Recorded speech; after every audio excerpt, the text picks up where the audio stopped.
Nesta aula nós vamos tratar das modalidades de controle da administração. E aí com bastante calma eu vou diferenciar um do outro e mostrar com questões a forma de identificá-los e distingui-los, o que é mais importante porque é o que vai ser exigido na sua prova. Vamos lá então? Aula na tela, eu tenho aqui as modalidades, as classificações, melhor, gosto mais dessa palavra, as classificações de controle da administração.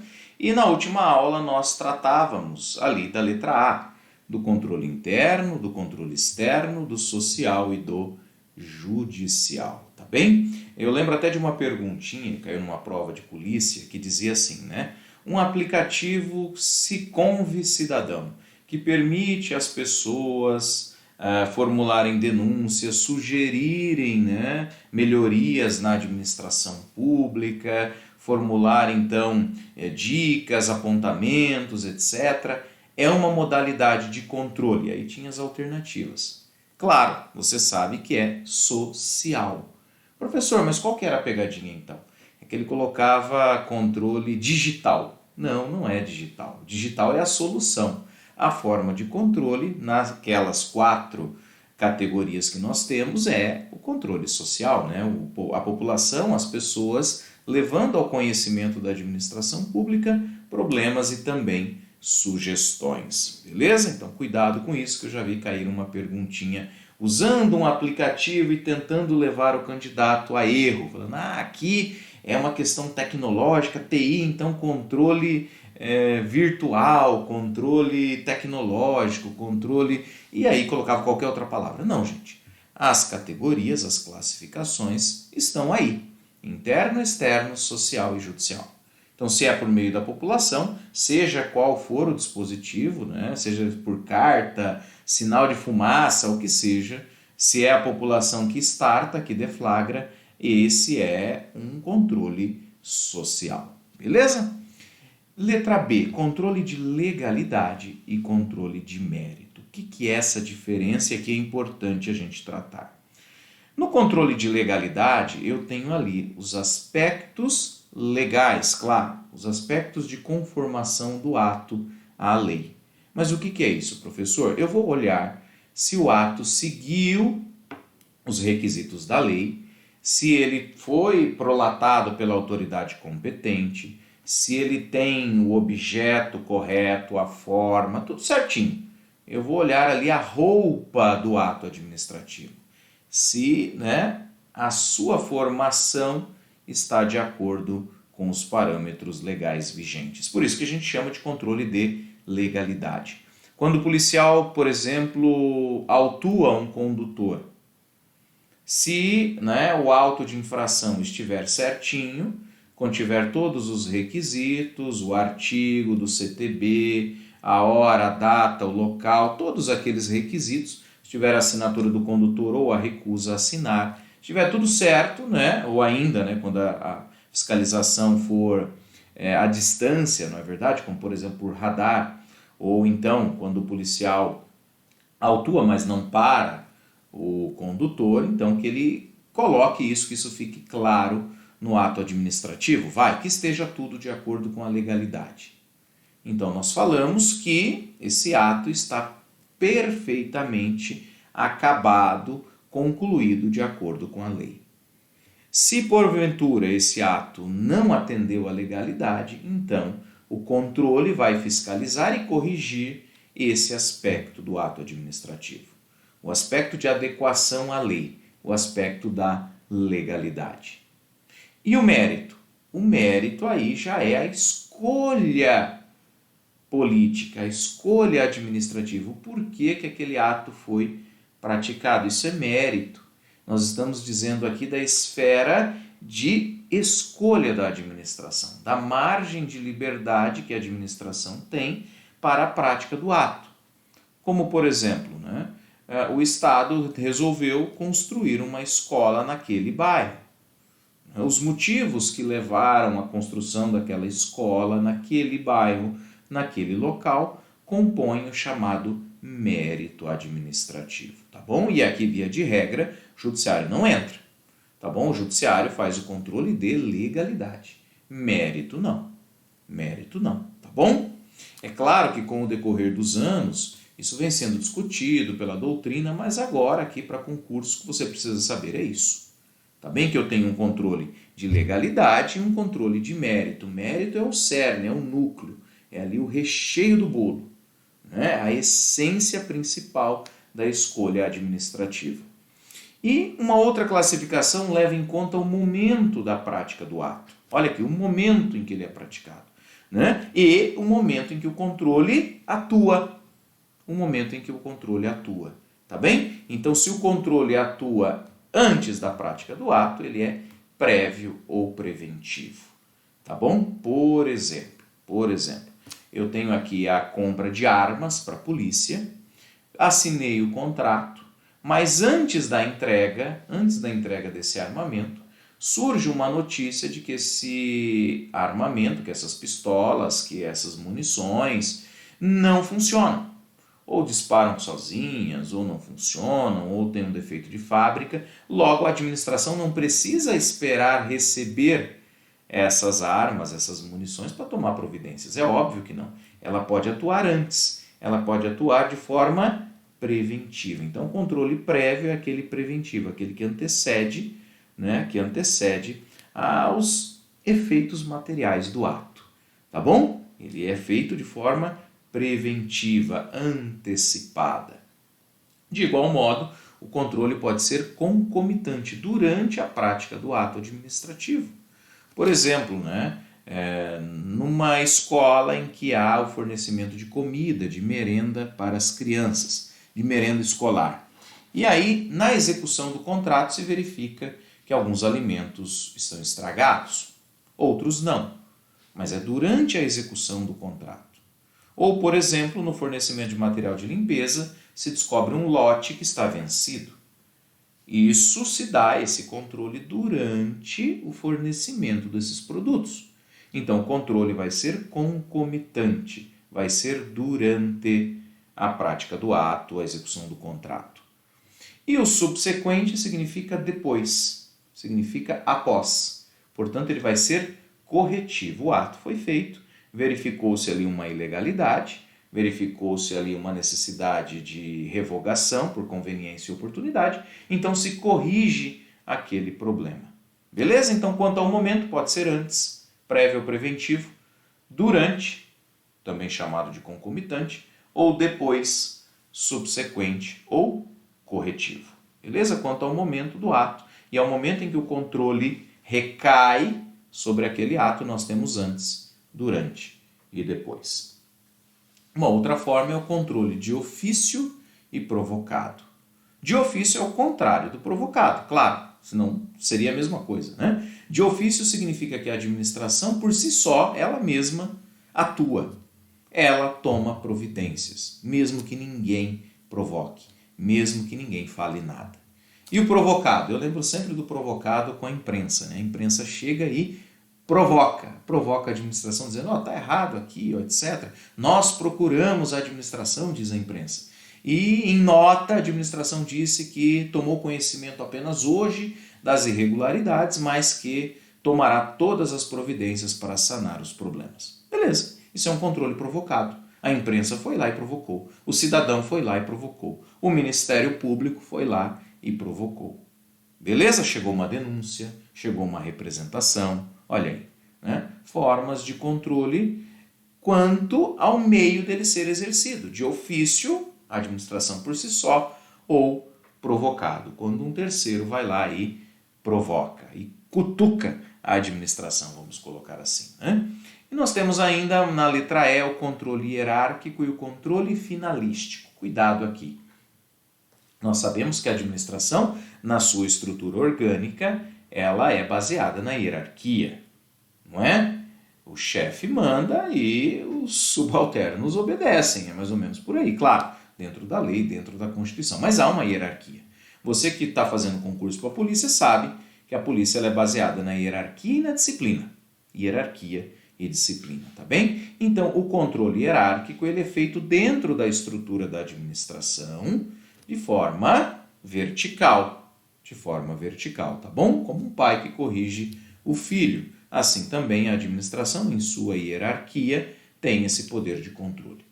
Na Polícia Rodoviária Federal nós temos os órgãos de corregedoria, assim também na PF, né, que fazem o controle hierárquico das condutas dos policiais. Também os órgãos de controle interno fazem o controle hierárquico. Tudo bem, professor, isso eu já entendi. É baseado na hierarquia, é baseada na disciplina interna da administração e para corrigir e fiscalizar, ou fiscalizar e corrigir os seus atos. E o finalístico? O finalístico já diz tudo quanto a sua palavra, né? Ele se dá em relação à administração indireta, tá? Indireta quanto à direta. Então, por que eu digo isso? Ora, se eu tenho no âmbito da administração indireta uma autarquia, por exemplo, né? O ministério supervisor dessa autarquia vai fazer um controle hierárquico? Não. Não. Por quê? Porque a autarquia é filha criada. A autarquia é filha barbada, né? É filho barbado. A autarquia já é independente, assim, já tem a sua independência, não é verdade? Ela foi criada por lei específica e ela atua com autonomia, tecnicamente autonomia, tá bom? Eu falo assim para lembrar do filho, né? Do filho criado e tal, mas ela tem uma autonomia, beleza? Então o controle aqui vai ser finalístico, vai ser uma supervisão, igual o pai quanto ao filho crescido, quanto ao filho maior de idade. Ele já não tem aquela hierarquia, né? Porque o filho já saiu de casa, já tem as suas coisas, etc. Mas o pai está acompanhando a vida do filho. Está acompanhando se ele está indo bem, está acompanhando se ele está fazendo as coisas direito, se ele derrapa ali, o pai vai lá dar um puxão de orelhas, é normal. Então esse controle acaba sendo finalístico. Acaba sendo finalístico, tá bom? E eu vou mostrar isso para vocês, já volto no slide novamente, mas eu trago aqui essa questão da autotutela para a tutela. É diferente.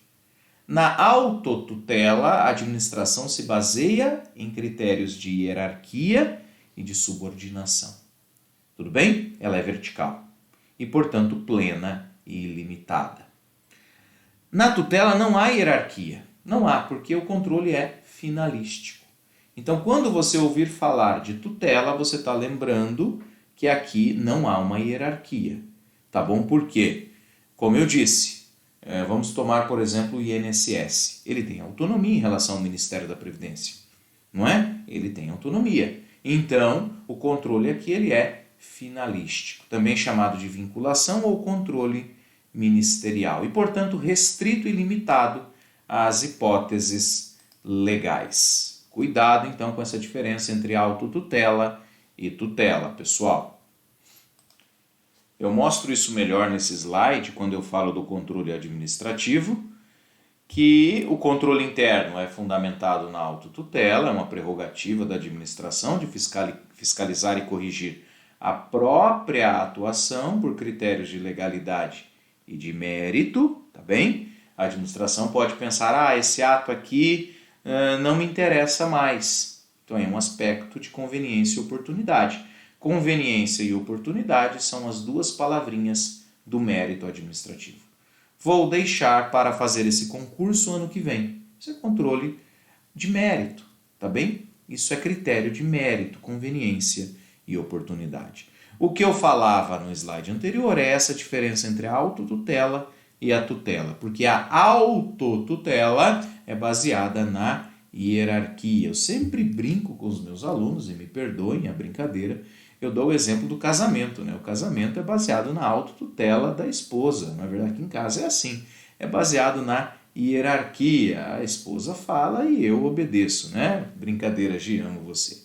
Tá bom? Então, autotutela e hierarquia. Já na tutela ou supervisão, não há uma hierarquia, porque essas entidades são como filhas criadas, como filhos criados que têm autonomia. E, portanto, a tutela ou supervisão exige disposição de lei, exige que uma lei fale como ela se dará.